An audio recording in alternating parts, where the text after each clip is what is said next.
Hey everyone, welcome to AK Reacts. I'm AK, your favorite Middle Eastern PNG tuber, ready to dive into some awesome videos. Let's get started. So, welcome back to part 2 of Promotion Points, video by mikeburnfire. We already reacted to it. This is the afterthoughts of the video. I'm gonna go over with my own points and stuff this video reminded me of and talk about it just a bit to give you my perspective of my own conscription and what similarities or differences were there that were pointed out in this video. I already talked about promotion points and how it's not applicable to conscripts in the reaction video, but for the officers, each 3 to 4 years, or based on their exemplary features, their service, if they did something very eye-catching in their service, they might get fast-tracked to promotion. There's a couple of different ways to try to get different baselines on the military when you're speaking about Iran. For example, you can go to the military university, which is 4 years of what I could just summarize as basic training, and you come out as almost equivalent to the rank of a captain. But there are some caveats on it, like you don't get promoted outright. You get this in-between rank that is just different from all the rest, and you kind of have the on-the-job learning for a period of a year. Or of course you can go to the normal route, which is 2 years of basic training to start from the first rank and work your way up from there. Between the 4 years of university and the 2 years for the baseline rank 1, which is the E1 rank, the difference between these two in Iranian military is 7 ranks, which usually takes about 3 years each. So if you want to go in high ranking of the military style, you have to go to the university because it offers you way better starting point. Also, about the sergeant thing, I have heard from one of my officers, which I kind of befriended. He used to tell me stories about his own basic training and how he enlisted. He had to apply for a better rank after he enlisted for the baseline, 2 years of guard duties, basic trainings and classes, but he had a higher education, he had a diploma. So he opted for a program that was a mix of classes and more basic training. Somehow in middle of all of this there was a huge miscommunication. As the last week of his graduation just came nearer and nearer from that program that he had opted in, he told me that one day they gathered everyone, every morning routine that they had information, and told them all that they have already reached the maximum capacity for the rank that they are applying for. So none of them will be given that rank.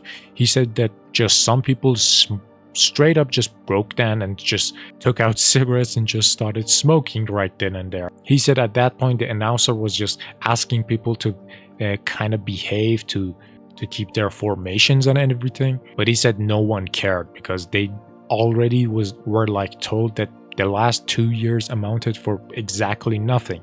Zach also talked about working for the government as a civilian, as a type of contractor, right? We also had people that exactly did that. During the basic training, we had a lot of different classes, and as every one of our teachers were just from the military, they kind of asked us to stand up as they walk into the class, and the group representative would salute them. And this was something that you had to do for a military person walking in that was of higher rank than you. So we were told we had to do this, and one of our first-time teachers that we didn't know just walked in as normal. We stood up as we were just trying to salute him. He pointed us down and told us to don't worry about it and sit down. I'm not in the military. I don't like anyone to stand up for me. He said to be casual around him. He was there as a doctor after we found out afterwards, and he's there to talk about safeties, regulations, what to do. and he told us that he didn't want something like the military to feel like a barrier at any point. So he was definitely one of the most memorable people. Oh, and Zach kind of mentioned the Fort Polk. I've heard him mention that before, and the stigma or hoping not to ever go there.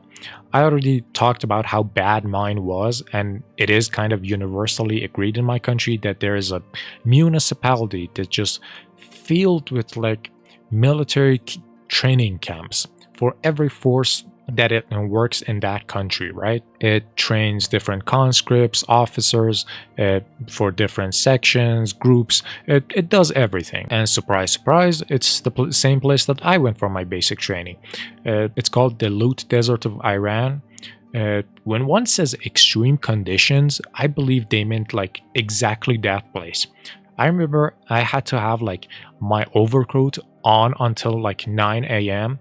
after which the formations would end, and the desert sun would literally just cook you if you didn't take off like the insider fuzzy attachments, and those were like good up to like 5 p.m.